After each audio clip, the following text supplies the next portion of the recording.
It had all started with an obsession for talk shows in my teenage years. Back then, I couldn't get enough of them. The audience, the mundane topics, the drama that unfolded in each show, it was terrific. It was years later during a studio tour that I learned about the audience extras. I signed up for the program instantly. Being an audience extra means that you are invited to shows with a live audience to fill up empty seats. It's a common practice. There are quite a few shows that invite audience extras to give the impression that they are packed. Back in 2008, I was part of a talk show audience for the first time. Being there and seeing everything firsthand was an exhilarating experience. Needless to say, it was enough to rekindle my teenage obsession. I often tried to get a seat in the bigger, more famous shows. There were two problems though. First, there weren't always empty seats available. Second, if there were empty seats, it was never enough for everyone who'd signed up for the program. Instead, they relied on a complicated system of rotation. In time though, I found out about other, smaller productions. They were recorded for pay-per-view channels, niche programs, or online distribution. The biggest difference was the number of free seats available. Many of these shows had a hard time pulling in people, and often half their seats were empty. It wasn't rare for them to invite participants of studio tours to their shows.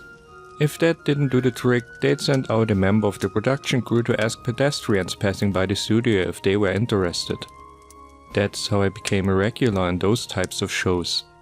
When I learned how often they needed to fill up empty seats, I started to hang out in front of the production studios. If I played it right, I was almost always invited. While many of those shows weren't as exciting as the popular ones, they had their very own charm. I sat in quite a few test runs or pilot runs for upcoming shows. They were pretty hit or miss, but either way they could be fun, if only for how terrible or ridiculous they were. What happened in one of those shows haunts me to this day. The day began like so many others before. By then I knew when production for the day would start and when audience acquisition, as I called it, took place. I'd been there for 5 minutes when some poor devil was sent outside. He went around asking me and many other people if they were interested to be in the audience of their new and upcoming talk show. I could tell the show wasn't upcoming in the slightest by the number of people he'd gathered. It was most likely a niche program. The man ushered us inside and placed us in strategic positions in the audience. It was to give the impression that the studio was packed while it remained half empty, even with all of us audience extras. It wasn't long before the host stepped in and introduced himself.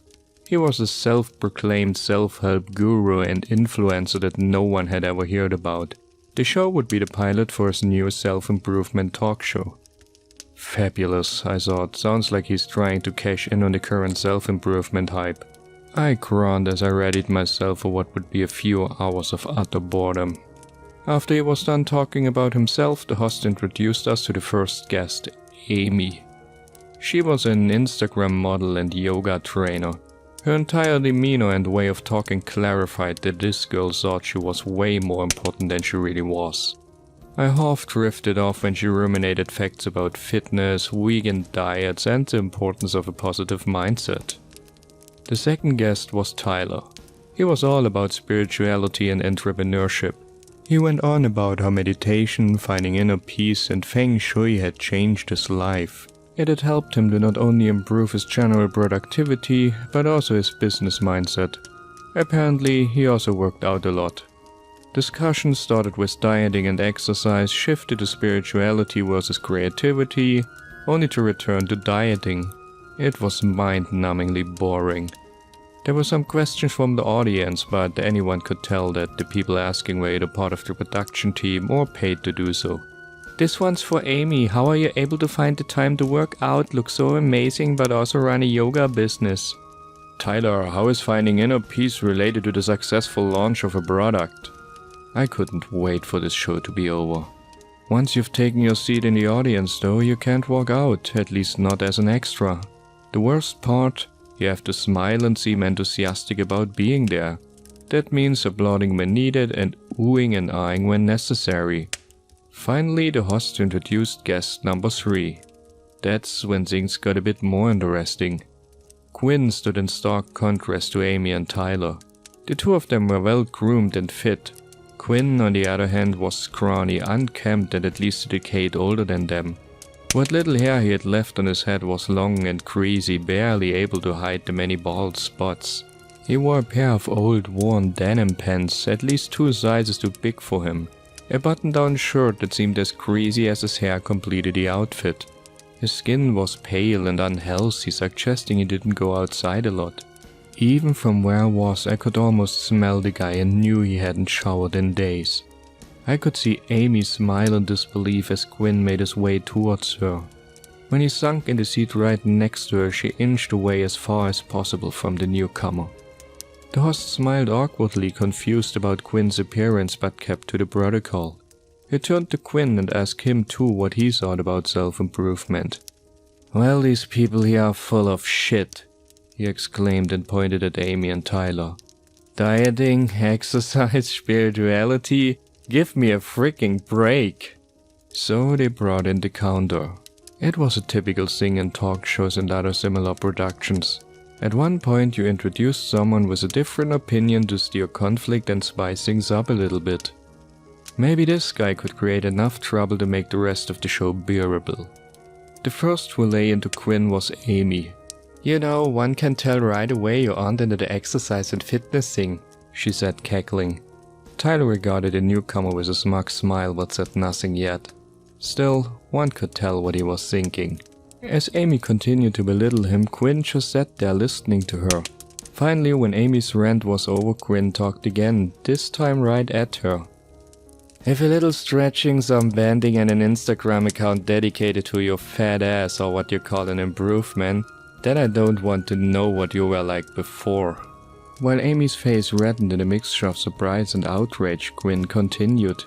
"None of you know anything about true human potential, or how to unlock it."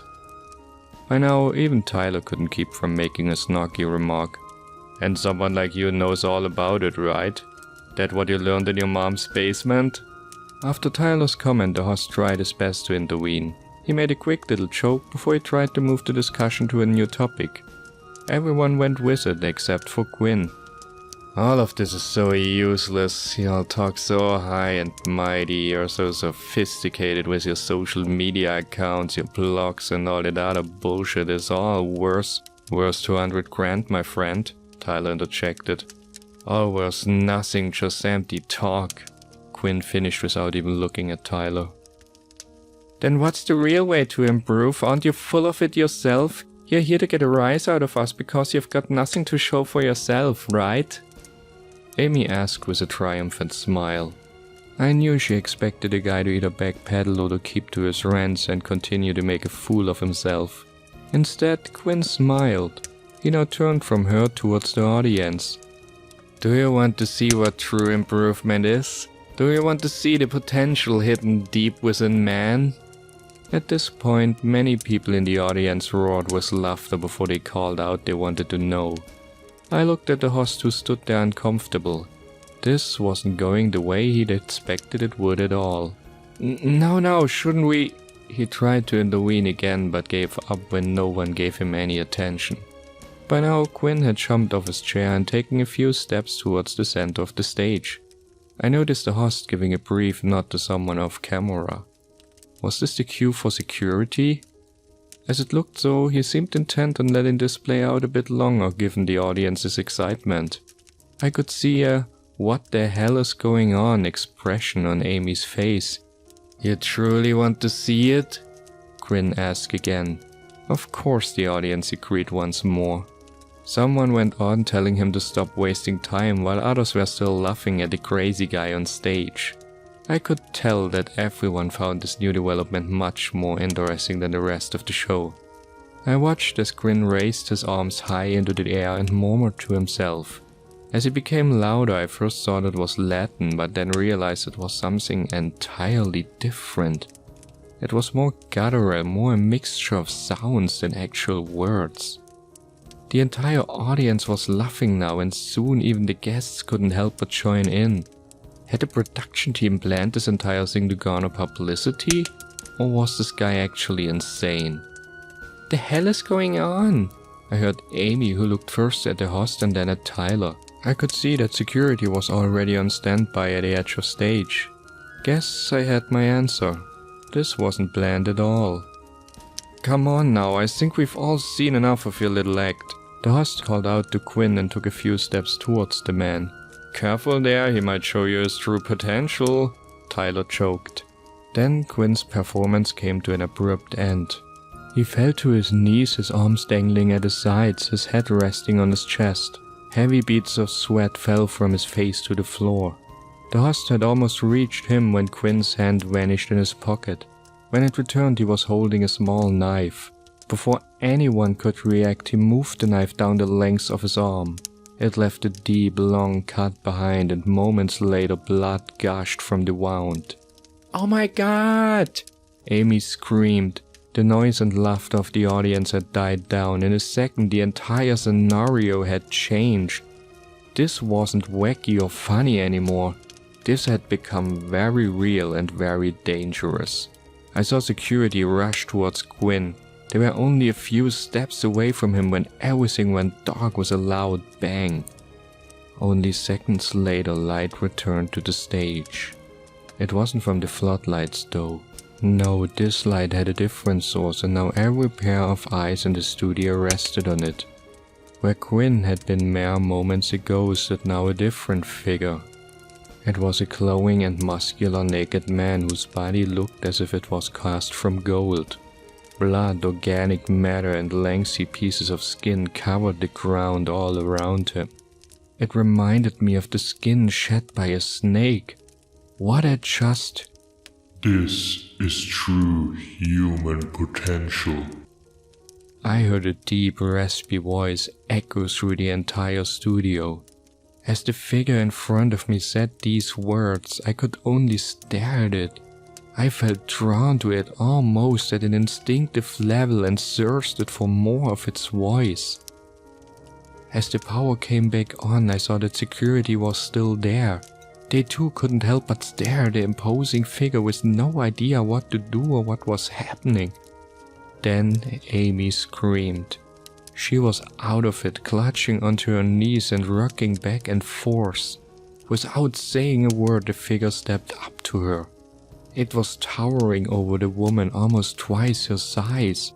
Before it had seemed the size of an average person, but now it seemed much, much taller. As I stared at the figure, I couldn't tell how tall it was anymore. It was almost as if reality was shifting and changing in its vicinity. In a swift motion, the golden giant grabbed Amy by the neck and lifted her from the seat. Amy's eyes grew wide. Her hand shot forward, trying to free herself. I could see how she clawed, scratched, and finally bit at the hand holding her. The figure, however, showed no reaction at all. There was only one guttural word it uttered. Da-ku. As soon as the word had passed the figure's lips, Amy's face distorted. Her eyes popped from her face and blood gushed from every orifice in her body. Only moments later she fell apart, the flesh melting from her bones. All that remained of her was a heap of organic matter. I was in sheer and utter shock and sat there not able to move a muscle in my body. Around me, people screamed and dashed for the exit. I saw them crash into each other and topple over one another as they fought for the door. Tyler too had retreated from the stage and joined the fray. Security was still there, but they still didn't rush forward. Instead, they backed away from the stage, their fear visible on their faces. I heard the figure say something else and the entire studio reverberated from those words. Then, with only a few steps, the golden abomination crossed the space between itself and the host. The man wasn't able to do anything as the figure picked him up. When I heard the word Da-ku, again, I could finally tear myself from my seat. I was prepared for the golden hand to close around my neck, to be killed, but somehow I made it to the exit door. Only seconds later I was out of the studio and rushing down the corridors of the complex. In a panic they had transformed into a sprawling labyrinth. I dashed here and there from one dead end to the next without knowing where I was even going. I don't know for how long I'd been running when I made it outside. As I fell to the ground panting and shaking, more and more people streamed from the building. Minutes later, the police and an ambulance arrived. Security soon escorted everyone from the premise to a nearby open area. Most people didn't understand what was going on, but I heard the entire studio complex was being evacuated. Once things had calmed down, I tried to leave. A sturdy security guard stopped me and informed me in a few brief sentences I had to stay a bit longer. In the end, I got the entire show. The production company regretted what had happened today. They would reimburse any damage I'd suffered because of the incident. After that, they told me their version of the events. A man had come to the production studio pretending to be a guest for the show I'd been seated in. Once they realized you didn't belong, it was already too late. They made the mistake to run with it. Around the time of the general power outage, the man snapped and got out a concealed weapon.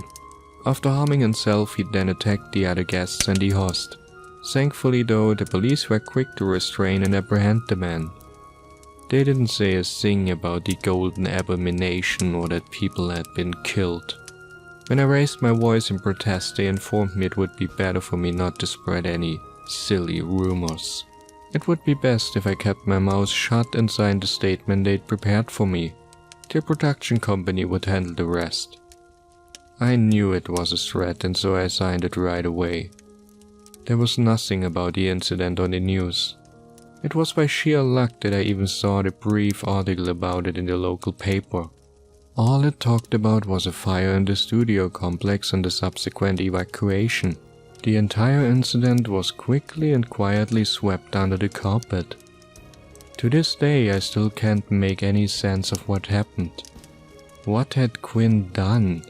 Had this weird man found a way to evolve to a higher form of being? And if so, what had he become? Had the police been able to stop him? Had they killed him? I tried to tell myself that this is what happened, but part of me can't believe it. Somehow I doubt that guns would have been able to stop a being that could kill with a single word. I doubt it can be stopped at all.